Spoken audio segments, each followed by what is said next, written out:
va essayer de commencer.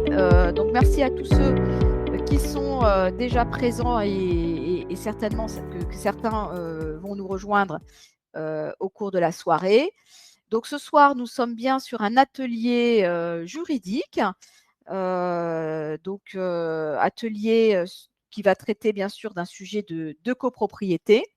Mais nous avons voilà, aujourd'hui une soirée particulière puisque c'est une soirée consacrée à la généalogie successorale et vous allez voir comment grâce à cette profession que vous connaissez peut-être, mais que vous allez peut-être découvrir aussi, il est possible de recouvrer les charges de copropriété dans certaines situations que l'on va évoquer ensemble.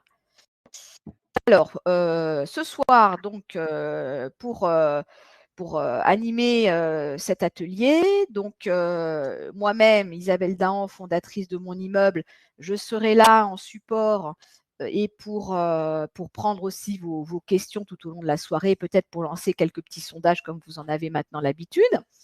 Nous aurons Frédéric Drouard, avocat spécialisé en droit immobilier chez BKP Associés, que vous connaissez bien et qui est d'habitude, alors bon, pendant un certain temps, il était tout seul pour animer ses ateliers juridiques, mais maintenant, il n'est plus tout seul. Frédéric est accompagné la plupart du temps d'un syndic de copropriété, hein, donc qui est là aussi pour parler de ce qui se passe sur le terrain et donner aussi son retour d'expérience, métier, en tant que professionnel.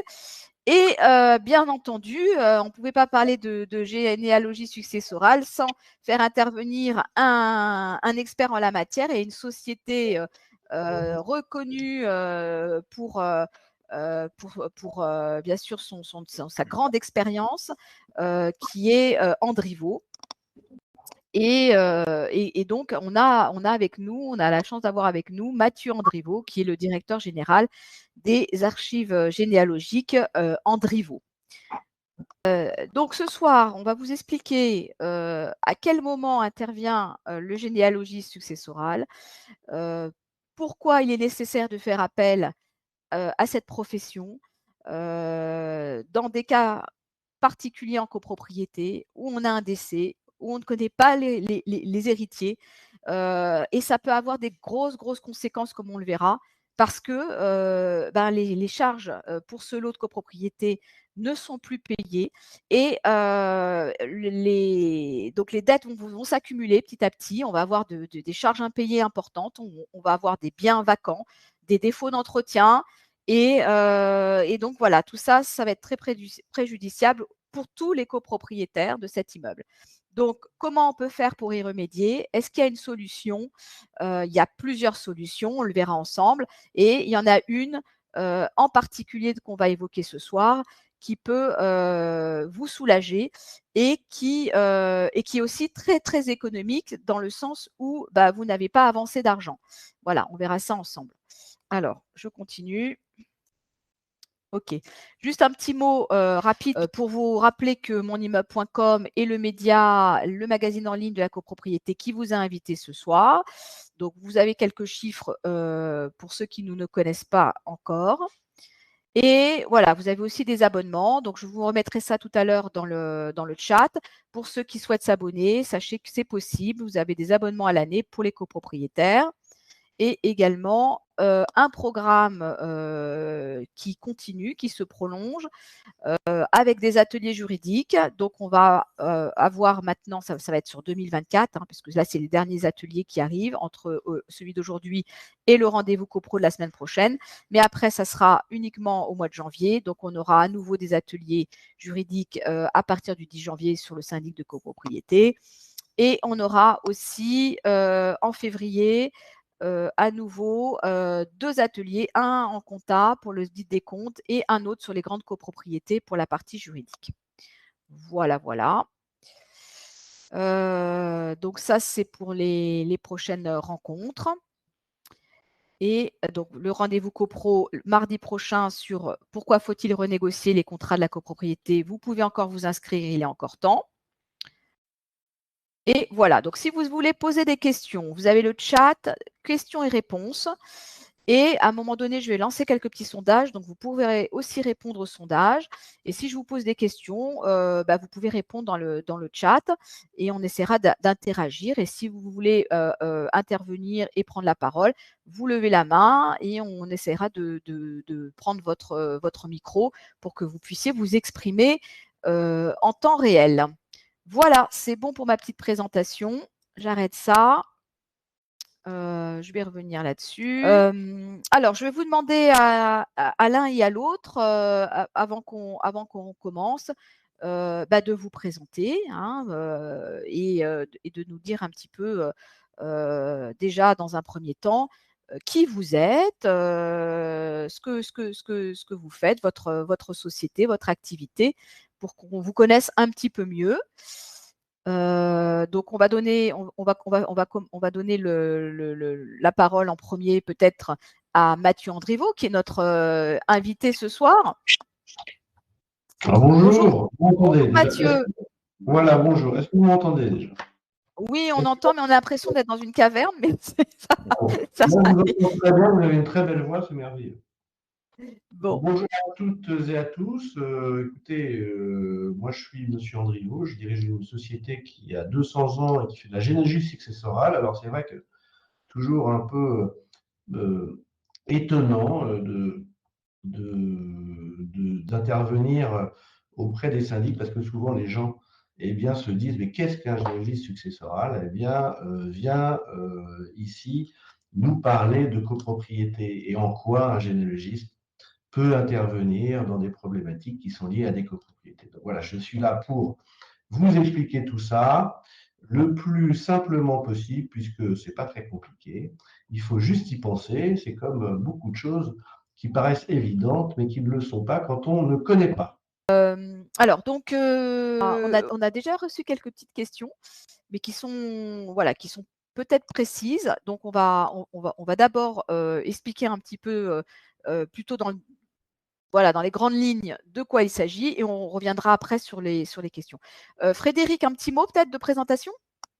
Oui, alors moi je suis Frédéric Drouard, donc je suis associé au sein du cabinet Boulan-Corfer Perrault et Associés. Donc nous sommes un cabinet d'avocats installé à Paris et à Versailles. Bon, on intervient dans toute la région parisienne, mais également en France, sur les différents territoires selon les problématiques qui se présentent. Donc moi je suis l'associé en charge du pôle immobilier. Je pratique exclusivement le droit de la copropriété, de la construction et de la gestion locative. Et donc, voilà. Donc, parmi les problématiques usuelles en matière de copropriété, il n'y a pas que ça, évidemment. Il y a la question évidemment récurrente des arriérés de charges de copropriété. Et effectivement, dans un certain nombre de cas, se pose la problématique des successions dites vacantes. Et effectivement, en cas de succession vacante, se posent des problèmes puisque notamment au niveau des charges de copropriété, les arriérés se creusent.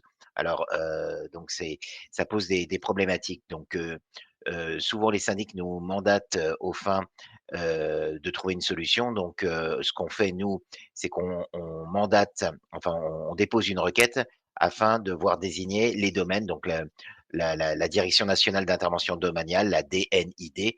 Et voilà. Donc aujourd'hui, l'atelier de ce soir, c'est vous présenter une alternative avec l'intervention d'un généalogiste. Donc aujourd'hui, le cabinet Andriveau, qui est un cabinet implanté, on vous l'a dit, depuis 1830.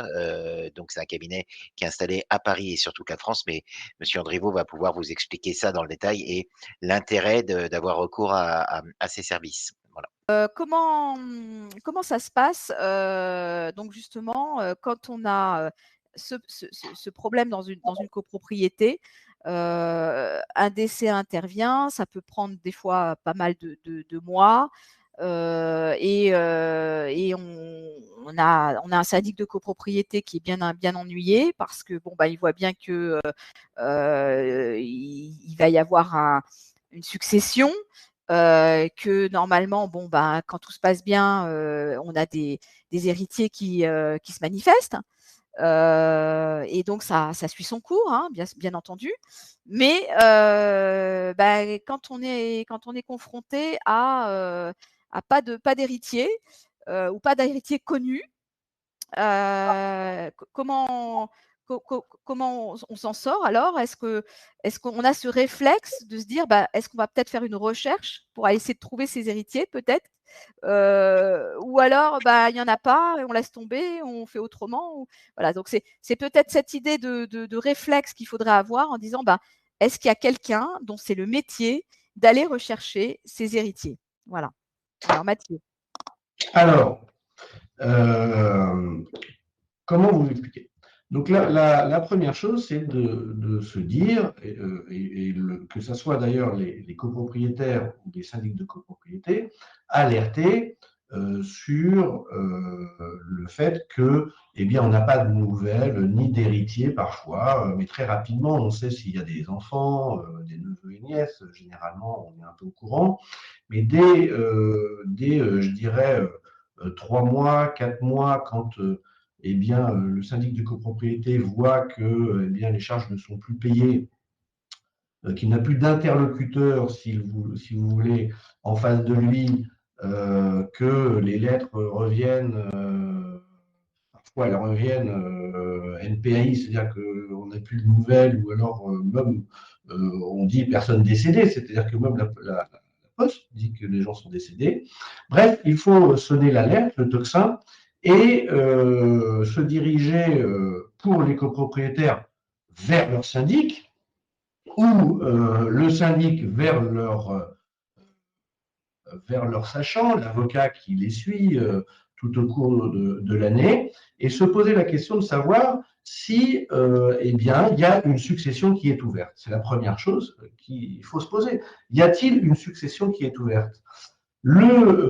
L'avocat ou le syndic peut nous le demander, et on le sait très rapidement. C'est-à-dire que nous, on a la possibilité d'avoir accès à ce qu'on appelle le fichier central des dernières volontés, et en 1 ou 2 journées, on sait s'il y a un notaire qui a été nommé par les héritiers pour ouvrir la succession. Dans ces cas-là, on donne la référence du notaire au syndic, et comme ça, le syndic, désormais, peut avoir un interlocuteur pour lequel il pourra demander sa créance de copropriété. Mais parfois, eh bien, on s'aperçoit qu'il n'y a pas eu de notaire nommé. Alors, il y a plusieurs possibilités. La première, ça peut être la négligence des héritiers. Les héritiers ne sont pas allés voir un notaire, ça arrive parfois, mais et bien souvent, c'est bien parce que, eh bien, il n'y a pas d'héritiers qui se sont manifestés à la succession. Bon. Et donc là, 2 choses peuvent se passer. La première, c'est que on ne fasse rien, que le syndic ou le syndic attende, et là, la créance va grossir et mettre éventuellement en difficulté, parce que ça peut durer longtemps, la copropriété. Le syndic, s'il n'appelle pas non plus son avocat, ne va pas pouvoir trouver de solution. Alors, il y a 2 solutions. Il y en a une qui était assez courue en son temps, c'est-à-dire eh bien, demander, si on s'aperçoit qu'il n'y a pas de succession ouverte, eh bien, la nomination de ce qu'on appelle l'administration des domaines pour faire en sorte que cette succession soit déclarée vacante et que la créance soit payée par l'administration au domaine. Mais c'est une solution qui est très longue, l'administration des domaines étant assez peu, comment dire, pour être Active. Et donc, ça peut durer beaucoup de temps. Le syndic de copropriété ou l'avocat peut directement mandater un généalogiste, que je suis. Qu'est-ce qu'il va faire le généalogiste? Après avoir vu que la succession n'est pas ouverte, il va ouvrir la succession dans son étude et va rechercher les héritiers. Il va donc, grâce à son travail, retrouver les héritiers, établir un tableau généalogique, et ce tableau généalogique, il le produira à un notaire, et grâce à ce tableau généalogique, eh bien, la succession va pouvoir être ouverte. et donc que les choses rentrent dans l'ordre sans l'intervention de l'administration des domaines. Eh bien, le généalogiste va devenir mandataire des héritiers qu'il va retrouver, c'est-à-dire qu'on va retrouver une dizaine d'héritiers, les gens vont nous signer un mandat pour qu'on puisse régler la succession pour leur compte. Mon métier, c'est d'une part rechercher les héritiers et d'autre part de les représenter à la succession. Qu'est-ce qui va se passer à partir de là? C'est très simple, eh bien, la succession va être ouverte et la créance de la copropriété viendra au passif de la succession et sera payée à première demande par le notaire dès qu'il y aura reçu, par exemple, les fonds de la banque, voilà, très classiquement.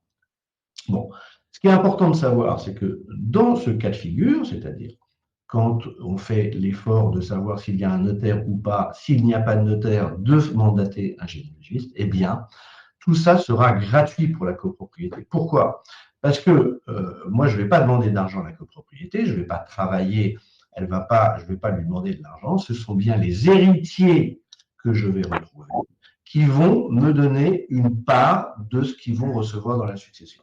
Grâce à ce qu'on appelle le contrat de révélation de succession, c'est la manière dont je suis rémunéré, c'est donc, je leur révèle des droits, puisque souvent les gens n'étaient pas au courant du décès de la personne, du copropriétaire, et bien en échange de ce trésor, en somme, que je leur révèle, ils vont me donner une quote-part de leur héritage.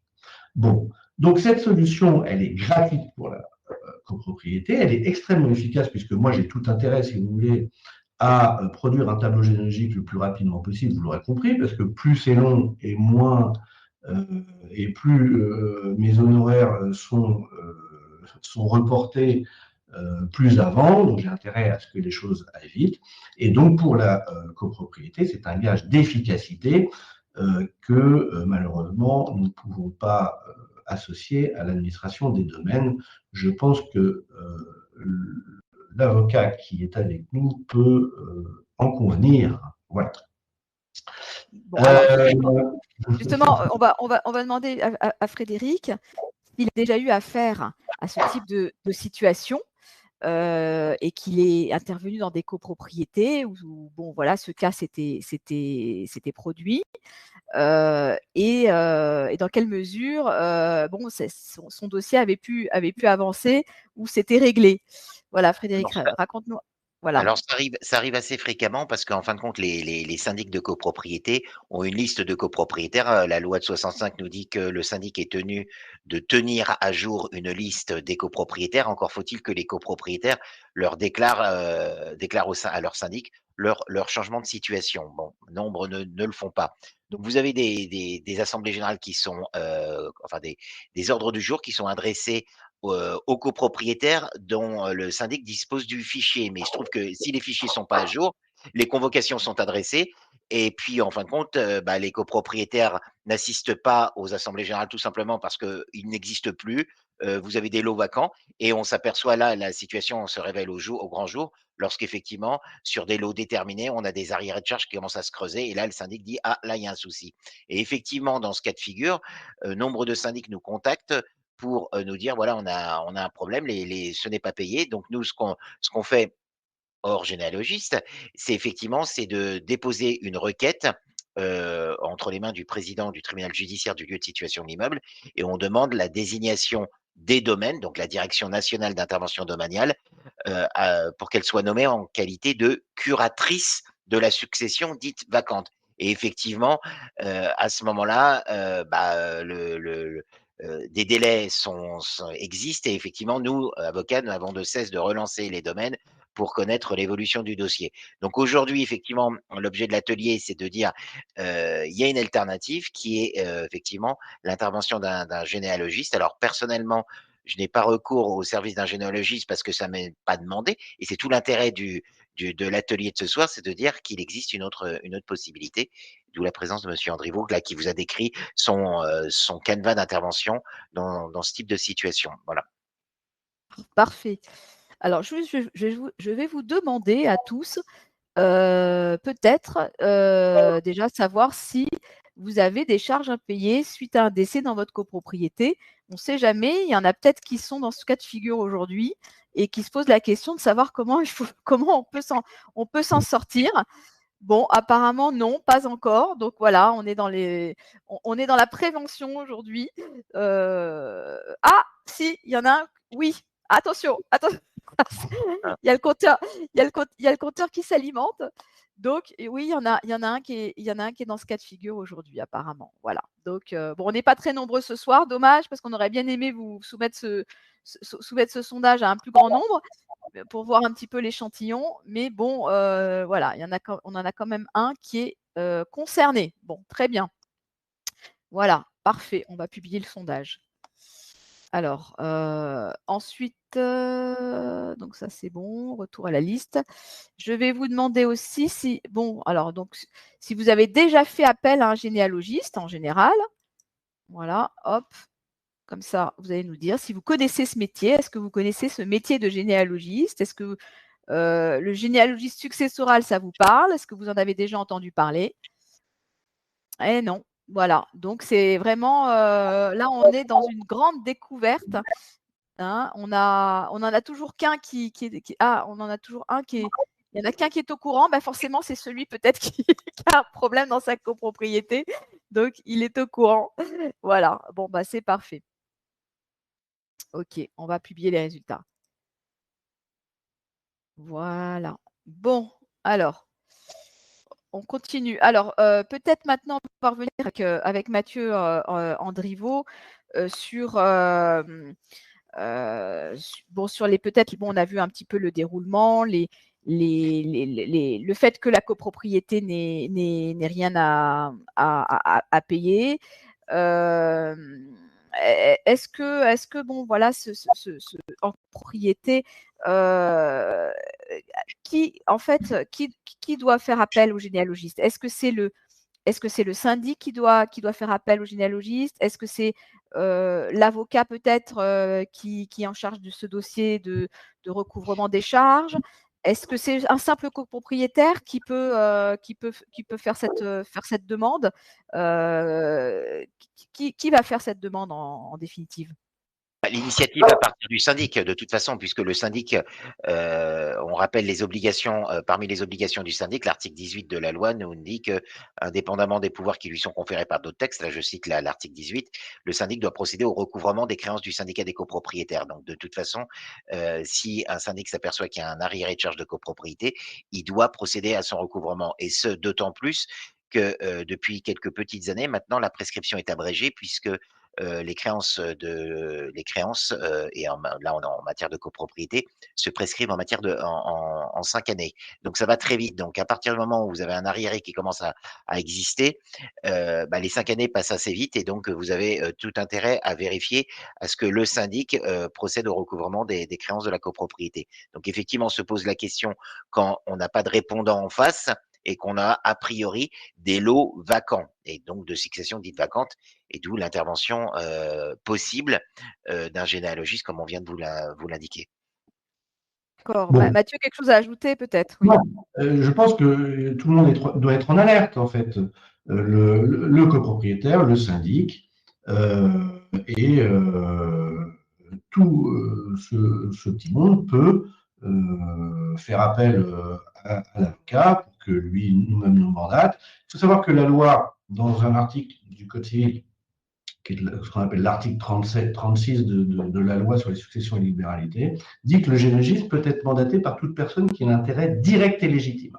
Ça veut dire quoi? C'est un peu large, ça veut dire que tout créancier, en somme, peut mandater un généalogiste. Donc, le plus important, c'est la rapidité d'exécution, c'est-à-dire ne pas attendre, se poser la question. On peut faire appel à moi et peut-être qu'il y aura, je vous dirai qu'il y a une succession qui a été ouverte, ce n'est pas grave. Mais en tout cas, se poser la question. Dès qu'on a un petit doute, eh bien, allez voir son syndic, allez voir l'avocat du syndic, ou le syndic va voir son avocat, se pose la question. Après, on a une réponse. Il existe une succession qui a été ouverte chez Maître Attel, ou il n'y a pas de succession qui a été ouverte, et auquel cas, on fait appel et on ouvre un nouveau dossier de recherche en généalogie, et on fait le travail pour rechercher les héritiers et demain ouvrir la succession de la personne défunte. Alors D'accord. effectivement, en matière de copropriété, l'organe représentatif de la copropriété, c'est le syndic. Donc les conseils syndicaux qui nous regardent ce soir, peuvent, évidemment, ont tout intérêt à regarder les soldes débiteurs, au niveau des copropriétaires et de voir ce qui a été entrepris pour chacun des lots débiteurs, si des actions ont été entreprises. Et si, il y a, j'allais dire, quelques parenthèses et on parle ce soir des successions dites vacantes, les membres du conseil syndicaux ont tout intérêt à demander à ce que leur syndic et interviennent sur ces lots. Et effectivement, le donneur d'ordre en matière de copropriété, ça va être le syndic qui va se rapprocher d'un avocat et lequel avocat va évidemment va pouvoir effectivement se rapprocher d'un généalogiste. Donc la chaîne, elle est un peu ça. Si vous allez avoir les copropriétaires qui vont regarder les soldes débiteurs via leurs conseils syndicaux, le syndic alerté, mais normalement, si vous avez un syndic performant, il va le faire, il n'aura pas besoin j'allais dire des feux d'alarme du conseil syndical, mais c'est le syndic qui va donner les instructions à l'avocat pour recouvrer cet arriéré et l'avocat, effectivement, va avoir la possibilité de se rapprocher, par exemple, et du cabinet Andriveau, d'un généalogiste qui est une possibilité qui est offerte. Ouais. Alors, Mathieu, donc quand on s'aperçoit, voilà, alors bon, si on trouve les héritiers, bon, ça se règle. Il faut un petit peu de temps, mais ça se règle normalement. Si on trouve pas les héritiers, à ce moment-là, il faut quand même mettre en vente enfin, faut liquider le bien. Comment ça se passe? Alors déjà, le Code civil donne une capacité, une puissance à la recherche d'héritiers qui est énorme. C'est pour ça d'ailleurs que la généalogie successorale a été créée par mon étude il y a 200 ans en France sous l'égide du Code civil français. Pourquoi? Parce que le champ des possibles est énorme. Il est extrêmement rare en France de ne pas retrouver d'héritiers. Pourquoi? On peut retrouver des héritiers jusqu'au 6e degré de parenté. C'est quoi le 6e degré de parenté? Ce sont les descendants de vos arrière-grands-parents. Bon. Donc, en France, il est extrêmement rare de ne pas retrouver d'héritier. La recherche généalogique peut être éventuellement plus ou moins longue, ça c'est vrai, selon les familles, selon la grandeur des familles, c'est vrai, mais nous avons une parade à cela, c'est-à-dire qu'à partir du moment où on a ouvert une recherche à l'étude, sous 6 mois, si nous n'avons pas fini nos recherches, eh bien, c'est l'étude elle-même qui paye une partie de la créance de la copropriété jusqu'à hauteur de 5 000 €. Cette créance, ce qui permettra de soulager, si vous voulez, une partie de la créance du défunt, cette créance sera récupérée par mon étude au moment du règlement de la succession. Voilà une idée qui est mienne et qui permet, si vous voulez, non pas de montrer la bonne foi du généalogiste dans la qualité de sa production et de son travail, mais au moins de soulager sous 6 mois au moins, puisque 6 mois, c'est quand même, c'est 6 mois quand même, hein, c'est 6 mois d'arriéré en plus, de soulager en partie la copropriété à hauteur de 5 niveaux. Alors, d'où l'intérêt à agir rapidement, encore une fois, sur les arriérés de charges de copropriété, parce que la somme de 5 000 €, selon la copropriété à laquelle on appartient, les 5 000 €, on peut les atteindre très rapidement. Vous avez voilà. Donc, il faut surtout pas commencer à laisser se creuser des trous, je veux dire, dans les comptes débiteurs. Encore une fois, le syndic doit mettre en place les actions. Donc, les actions, on les connaît. Il n'y a pas besoin d'acte d'huissier, enfin maintenant ça s'appelle commissaire de justice, style sommation de payer, commandement de payer. Certains syndics le font parce que s'imaginent peut-être à juste titre que ça a un caractère dissuasif de recevoir un acte de commissaire de justice, donc ex-appellation, enfin nouvelle appellation des huissiers de justice, mais sinon un courrier de mise en demeure, et puis courrier de mise en demeure après 15 jours, on peut envoyer ça à l'avocat qui fait le courrier de préjudiciaire, la mise en demeure sur papier en tête avocat, et puis si, je sais pas, je dis 15 jours, il n'y a pas de délai fixé par la loi par rapport à ça, si on voit qu'il n'y a toujours pas de répondant, il faut prendre un titre, donc il faut assigner rapidement. Donc dans le cas de figure où là, on a du mal à assigner parce qu'on ne sait pas trop qui a signé, parce qu'il y a une succession dite vacante, bah là, l'avocat pourra aller se retourner vers le généalogiste. Mais encore une fois, là, on parle de 5 000 € d'avance, ce qui est tout à fait honorable, hein, mais on y va vite aux 5 000 €, hein, suivant les copropriétés et le montant des appels trimestriels. Hein. Alors, j'ai peut-être quelques petites questions, je vais regarder. Alors, j'ai quelqu'un qui nous demande, c'est Daniel qui nous demande, attendez, Alors là, il y en a qui nous posent la question sur la succession des binationaux. Alors, parce qu'on a parlé de la recherche généalogique en France. Mais si on a des personnes étrangères ou qui ont une double nationalité, etc., est-ce que Alors, c'est… la nationalité n'a rien à voir dans le droit successoral français. Quand il y a une succession qui est ouverte en France, avec un bien en France, la nationalité de la personne n'a aucun impact, si vous voulez. Moi, désormais, vous imaginez bien que les recherches généalogiques des personnes défuntes en France, elles nous amènent dans le monde entier. C'est-à-dire que de plus en plus, évidemment, la somme des immigrations depuis la fin du 19e en France, eh bien, nous amène à avoir des gens qui sont nés avec un père portugais, une mère algérienne, des Brésiliens, et donc ça nous amène effectivement à parcourir le monde de plus en plus, et évidemment, ça fait partie de mon travail. Je ne me cantonne pas à retrouver des héritiers dans la Creuse ou dans les Hautes-Alpes. D'accord, donc très bien. Donc on va dans le monde entier, on parcourt le monde entier quand on est généalogie successorale. Ça donnera peut-être envie à certains jeunes ça amènera peut-être des vocations, des nouvelles vocations. C'est pour ceux qui aiment les voyages. Voilà. Alors j'ai une autre question, c'est pour la majorité des cas, l'injonction de payer est-elle préférable à l'assignation en justice? Bon, Alors, alors là, on va c'est expliquer plutôt ce que pour c'est qu'une Frédéric, oui, injonction. voilà, Ouais, une voilà. injonction de payer, c'est quelque chose de non contradictoire. C'est-à-dire que c'est un formulaire que vous remplissez, où vous indiquez, la créance du syndicat des copropriétaires et vous joignez, les pièces, c'est-à-dire, les pièces en matière de recouvrement de charges, on les connaît.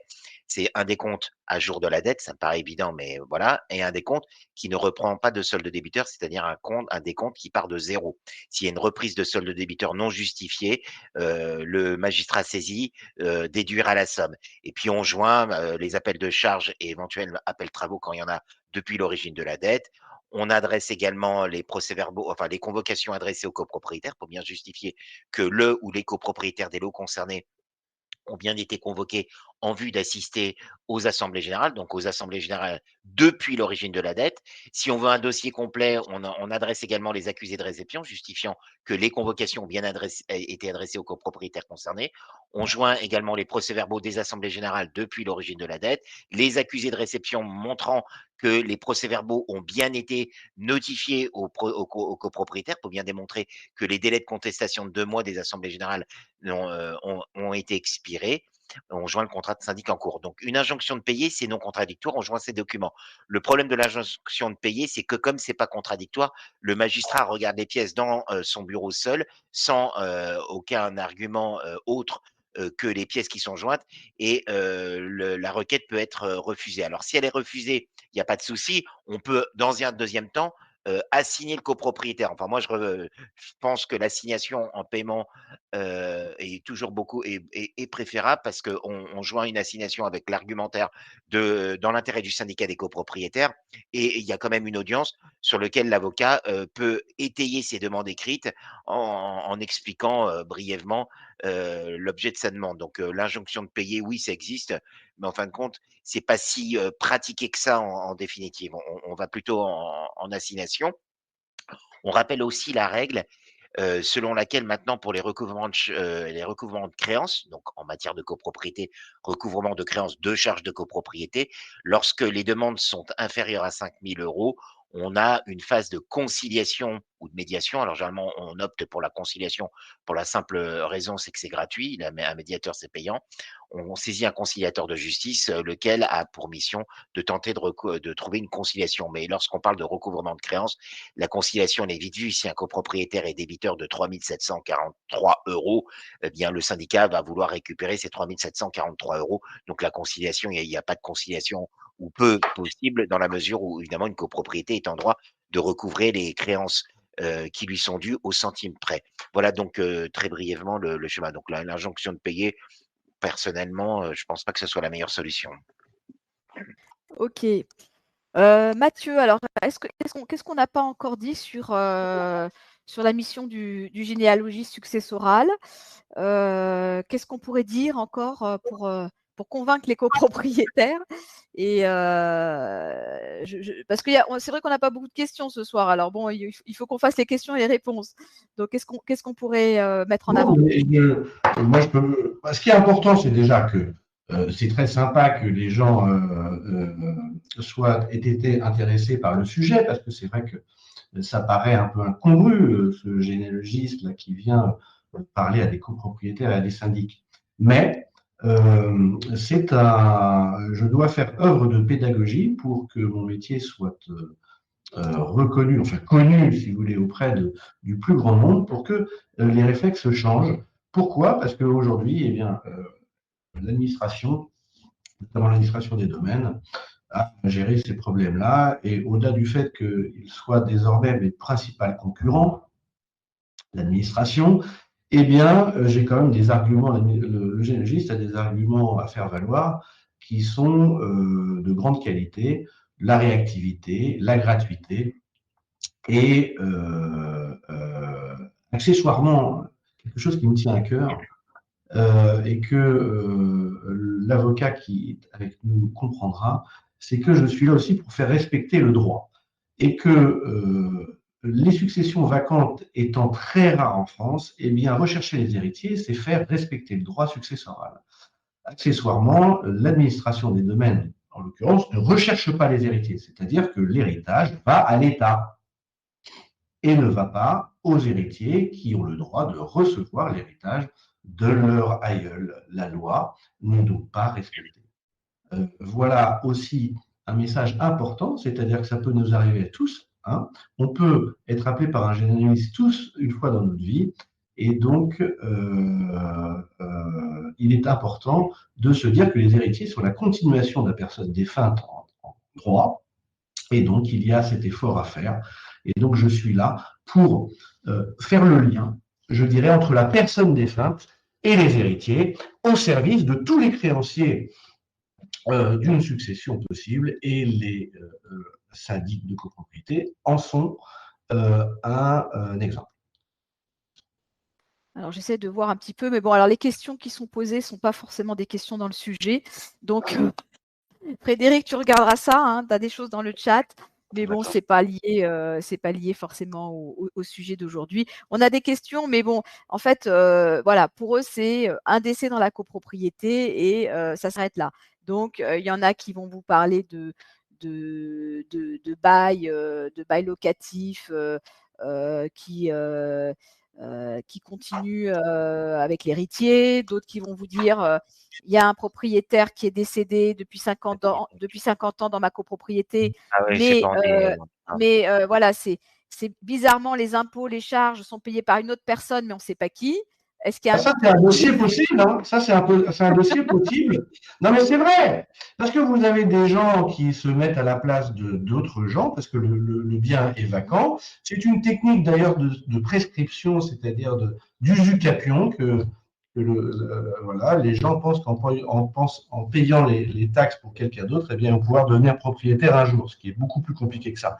Mais c'est un dossier, puisque, a priori, le propriétaire est décédé depuis bien longtemps, et les héritiers ont à être retrouvés, si j'ai bien compris, si c'est le cas. Alors, auquel cas, il faudra en fait, à savoir si ce sont les héritiers. Il va se poser les bonnes questions et viendra. Oui, c'est ça. En fait, on ne sait pas qui paye. Hein, donc, voilà, est-ce que c'est un héritier?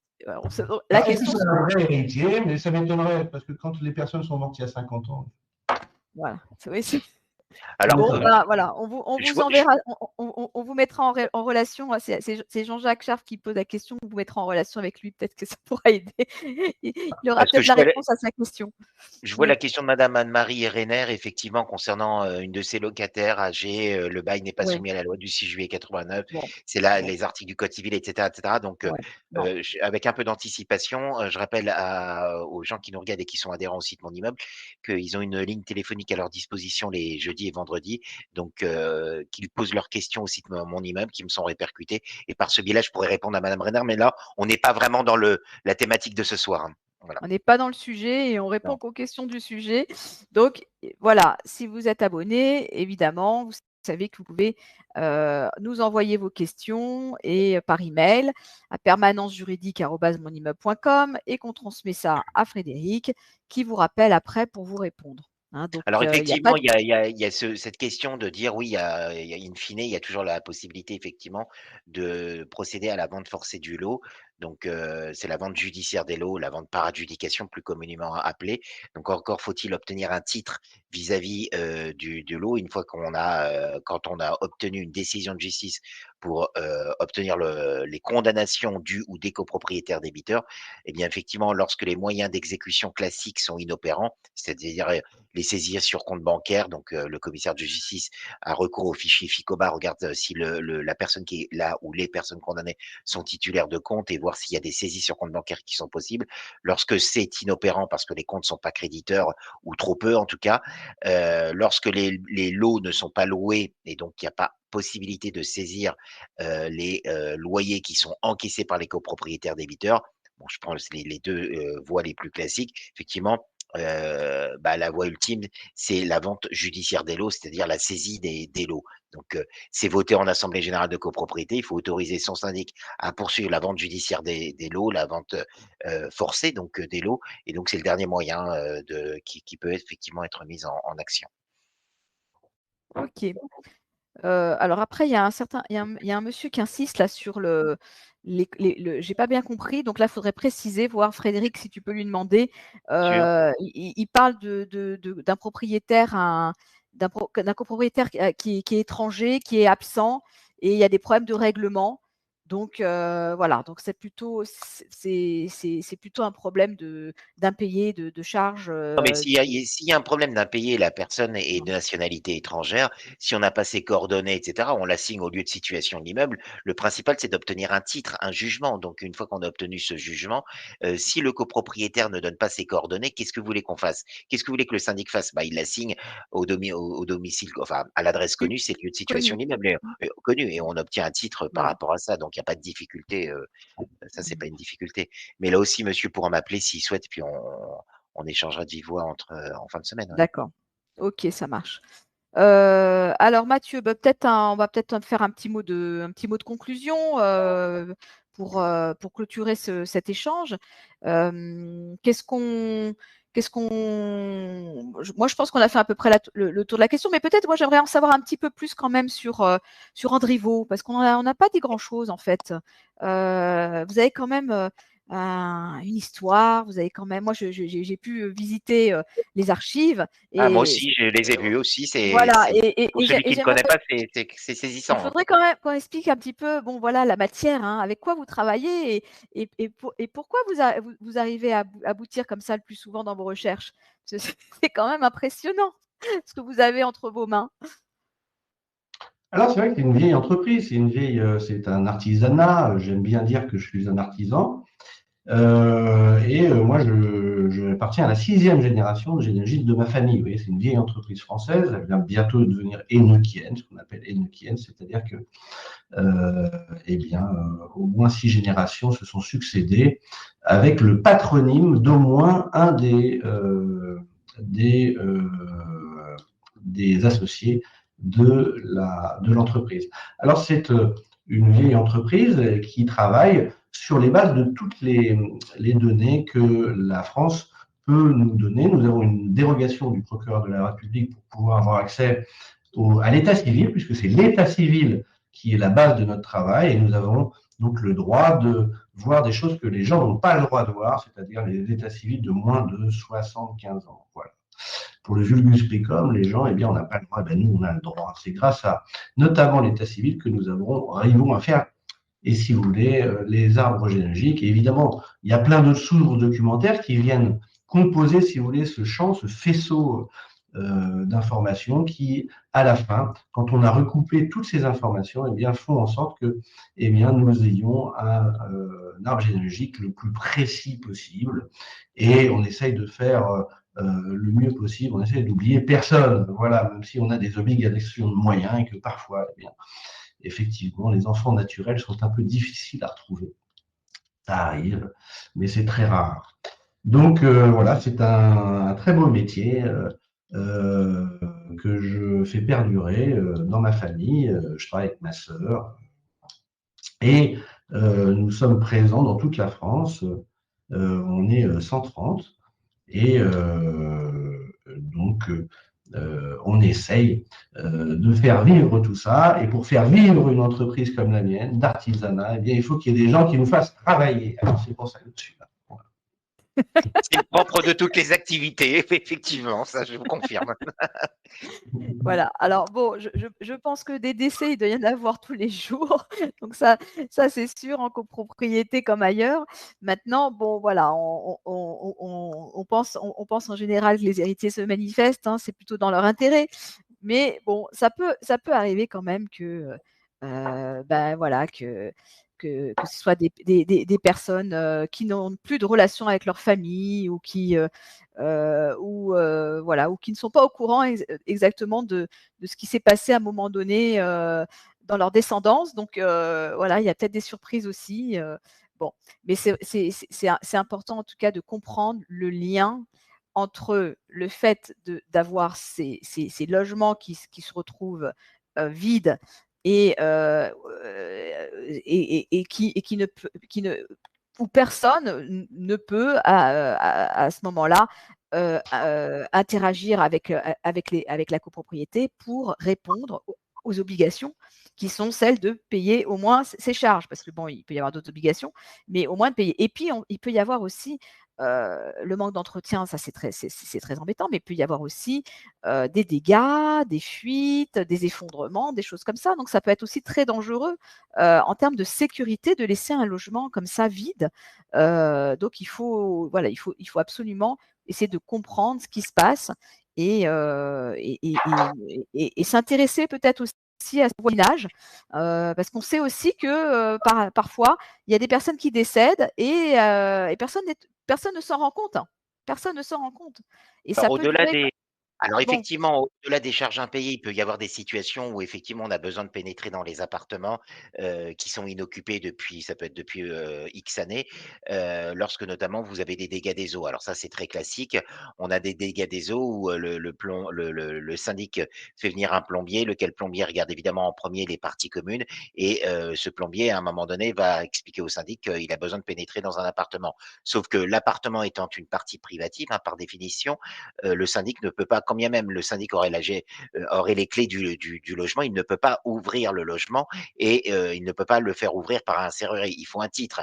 Donc, dans un tel cas de figure, il y a toujours la possibilité de déposer une requête entre les mains du président du tribunal judiciaire du lieu de situation de l'immeuble pour être autorisé justement à pénétrer dans l'appartement.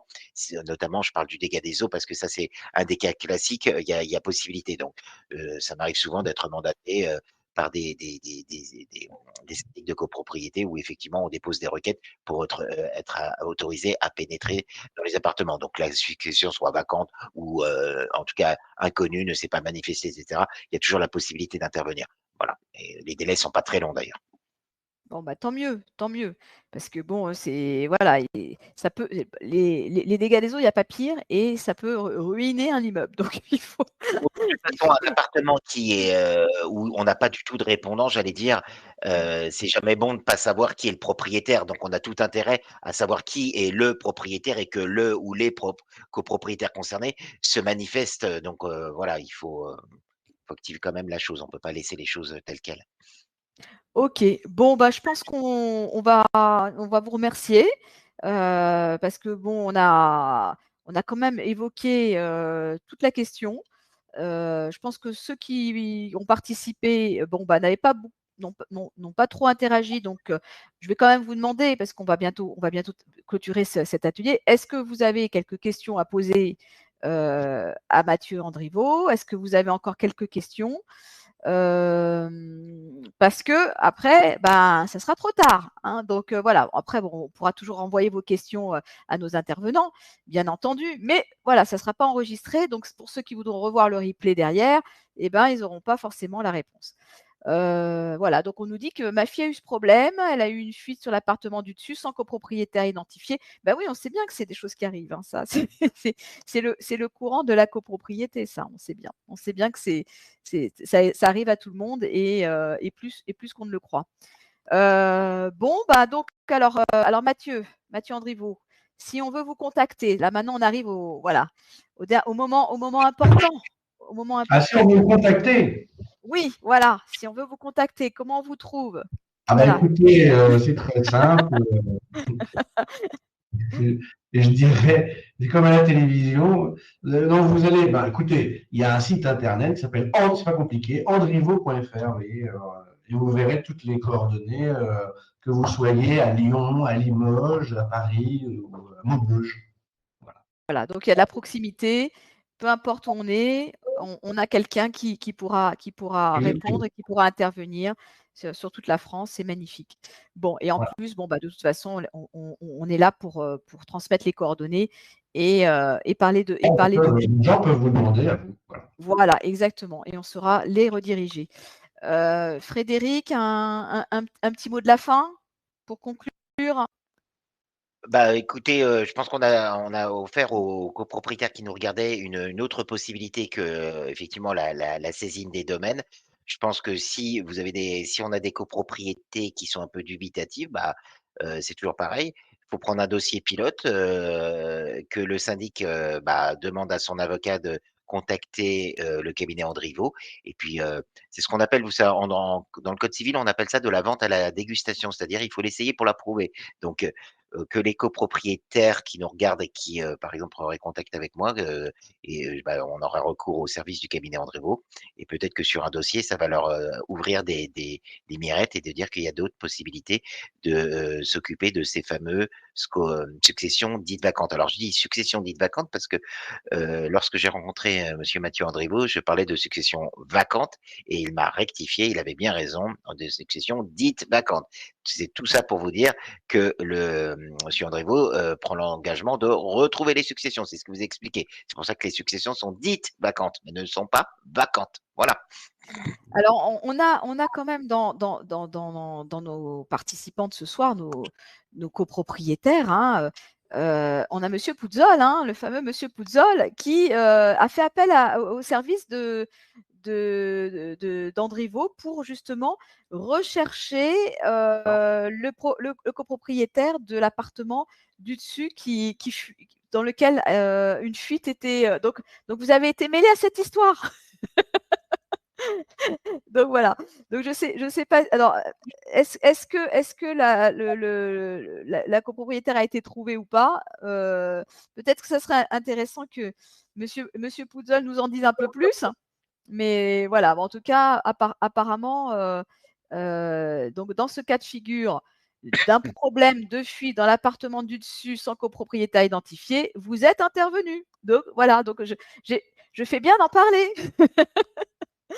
Je fais bien d'en parler, c'est vraiment un cas intéressant et concret. Bon, bah, là-dessus, on lui demandera un témoignage, on lui demandera comment ça s'est passé et ça sera intéressant de voir, de voir un petit peu, le déroulé de cette démarche. Je vous remercie, je vais clôturer cet atelier.